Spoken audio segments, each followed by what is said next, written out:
Hey guys, Shot Legends. Welcome to the video. Today we have another guide on the way. Hey, we had to get to all of them at some point here, and we have Thenasil today. Thenasil, I won't lie, I've never thought too highly of this champion. Maybe way back in 2019 when I really needed that increased defense champion. But other than that, I haven't been a big fan. But maybe today's video will prove me wrong. There's no doubt that at a quick glance, when you look at this champion, you think, man, he might not be a GOAT, might not be an all-star epic in the game, but you could do worse. So let's go ahead and evaluate today, and I'll show you my builds as well as some masteries for Thenasil. But first, we have one request, kind of one for Thenasil. So at least Wraith of Ka is going to be excited about this video. Hey Ash, I pulled the 6-star perfect full soul for Thenasil. Could you do a guide on him? P.S. I think he'd fall in love with Supreme Elhain. If you can find the right team on her for Spider Hard. Okay, well, that's another video for for another day, but let's go ahead and take a look at Thenasil.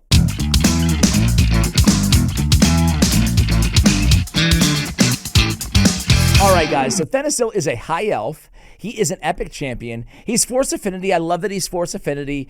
He has that elf aesthetic, right? He's got the hood. He's got the apothecary-esque staff as well.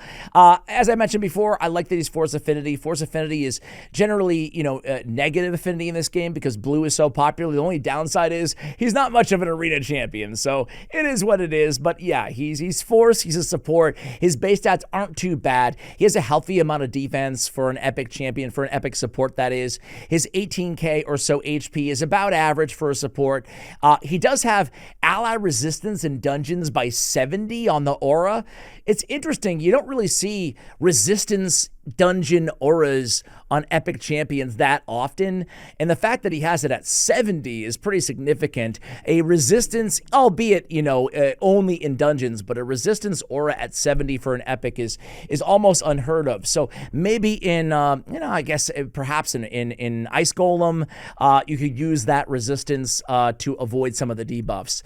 He has his A1 ability. It's Spring Lullaby. Oh, I meant to mention his speed is pretty solid, 105 as well. Spring Lullaby attacks one enemy, has a 15% chance of placing a sleep debuff for one turn. Now we can book that all the way up to 50%. So you could use him as maybe a sleep champion for the Sand Devil. But for me, for my money, I'm never going to recommend a non-100% sleep champion for Sand Devil when you can get Muckstalker, who has a 2-turn sleep on a 2-turn cooldown just by farming campaign. That being said, he could be a decent option for you, right? On the A2, Oak-Skinned. To me, this is the highlight of Thenasil's kit. Plays a big version of decreased defense on all allies for 2 turns, again on a 3-turn cooldown when booked.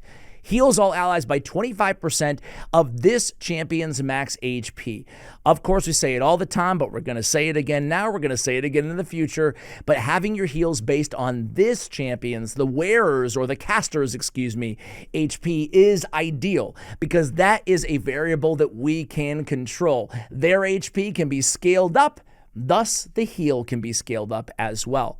His A3 is Wither, attacks all enemies, decrease the duration of all enemy buffs by 1 turn. Actually, not a bad ability here, honestly. It's not a percentage to decrease the duration of all enemy buffs. It just happens.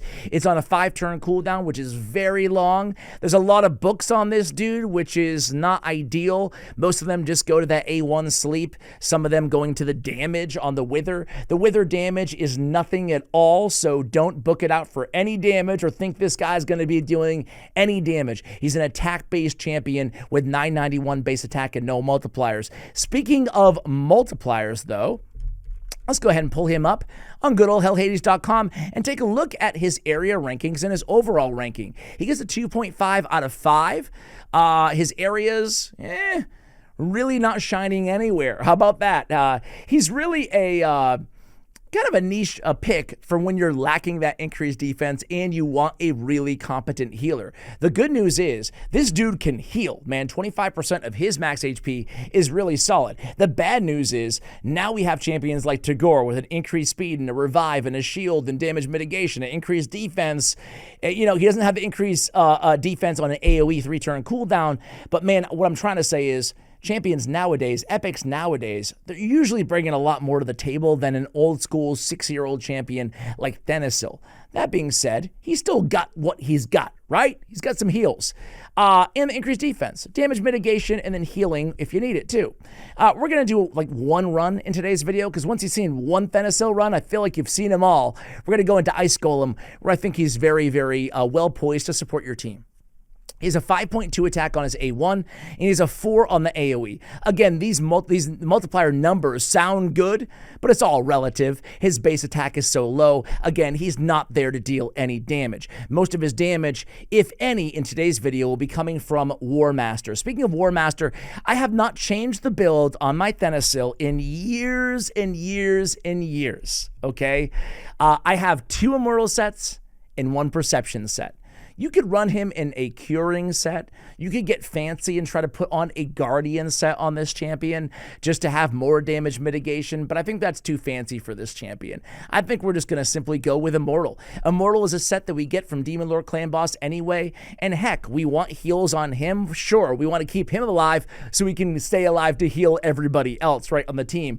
And most importantly, we get that HP. So 15% HP for every 2-piece set, thus 30% HP is not only going to help with his survivability, but it's going to help with his heal on the A2. We also have 1 Perception set on him because we would like some accuracy. That A3 of his reduced the duration of all buffs on all enemies by 1 turn. I mean, that does require accuracy, and like I said, it's a nice move, let alone the sleep on the A1 as well. We have HP on the banner, we have HP on the amulet, and we have defense on the ring. I stand by those choices, totally fine.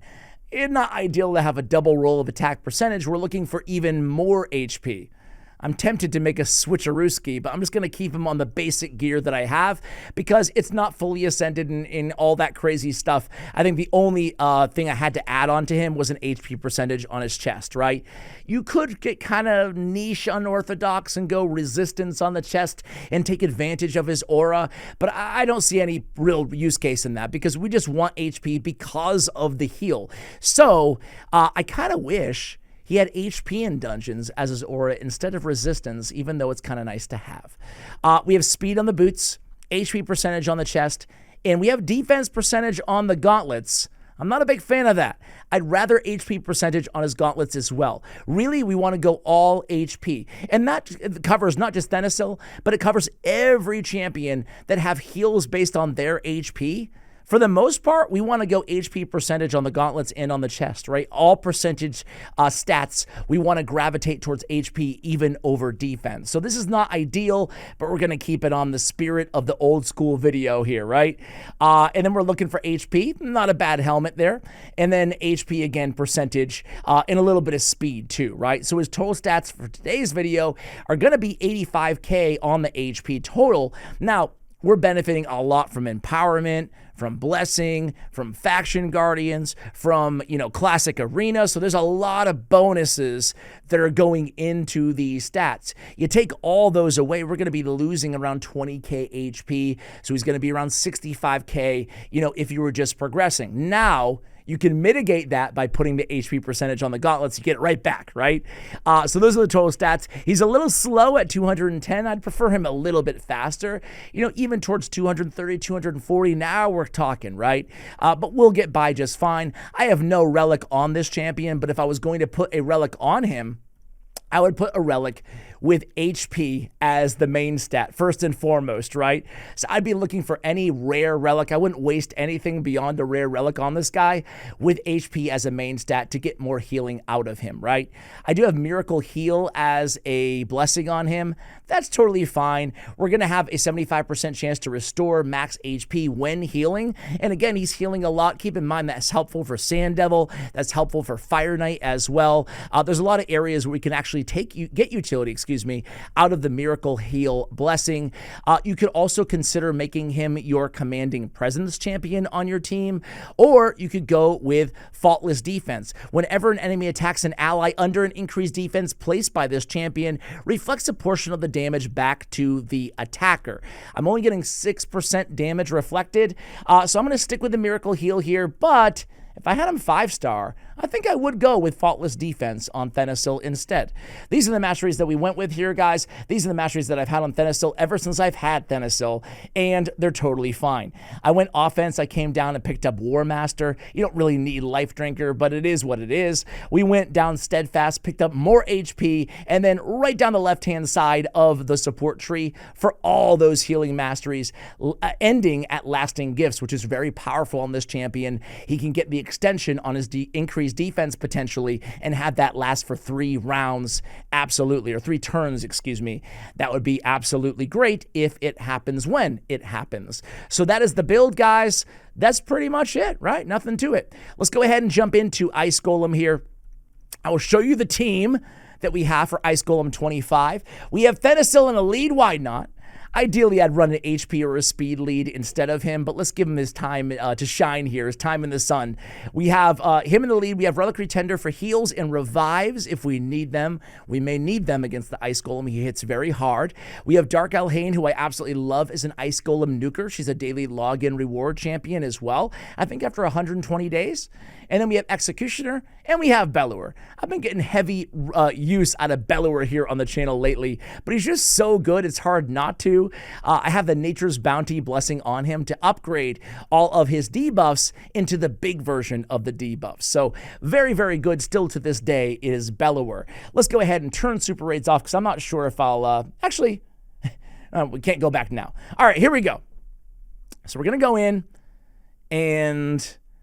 already, I'm pretty happy with this squad right out the gate. Look at all those debuffs.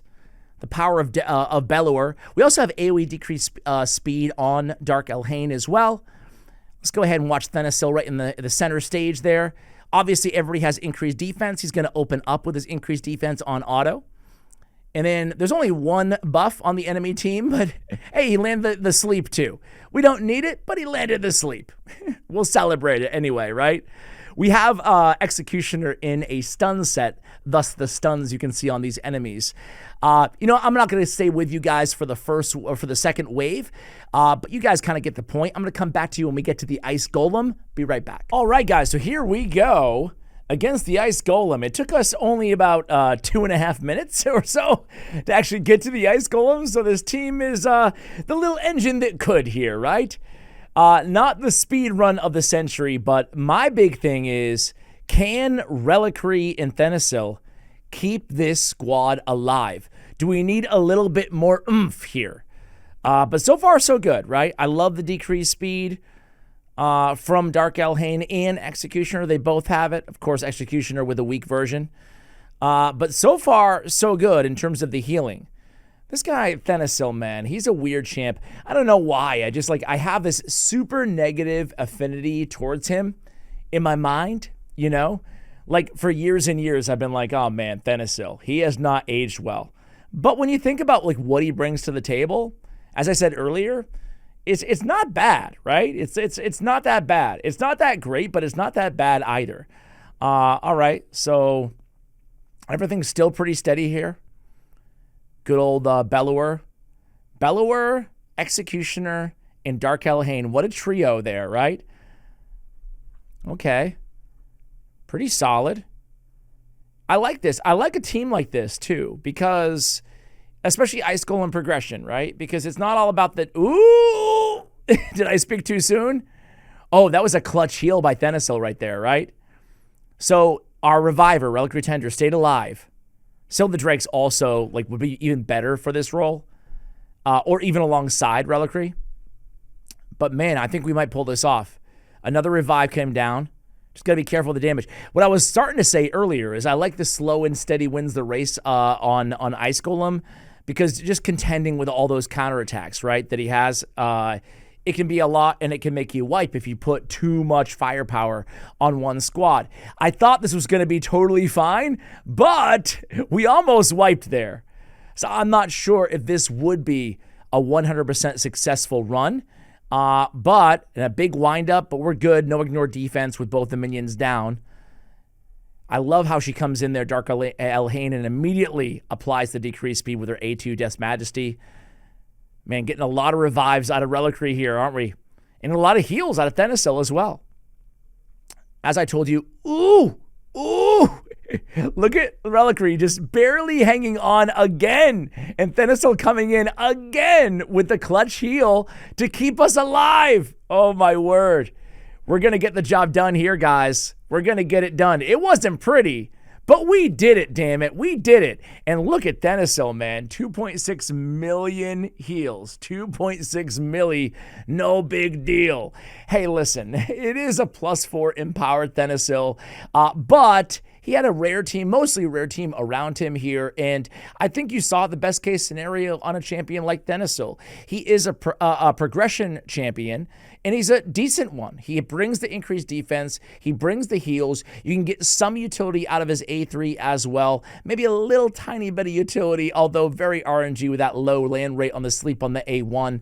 But, you know, Faction Wars, again, he's worth taking to level 50, I think, in Faction Wars. Maybe even taken to level 60, but the truth is nowadays in the game, you're probably going to have better options, you know, eventually. If you don't have one right now, you're probably going to have one in the future. So I wouldn't just absolutely unload on Thenasil. At the same time, you know, he brings some real utility to the table. So hopefully this is a fair grade of like maybe a C plus B minus territory for Thenasil. Certainly progression in areas like Ice Golem and areas like Faction Wars. You can definitely do a lot worse, but there's also a lot better out there. Thanks for watching till the end of the video, guys. Let me know if you have any champion guide requests in the comments below. Much love, and as always, take care, guys.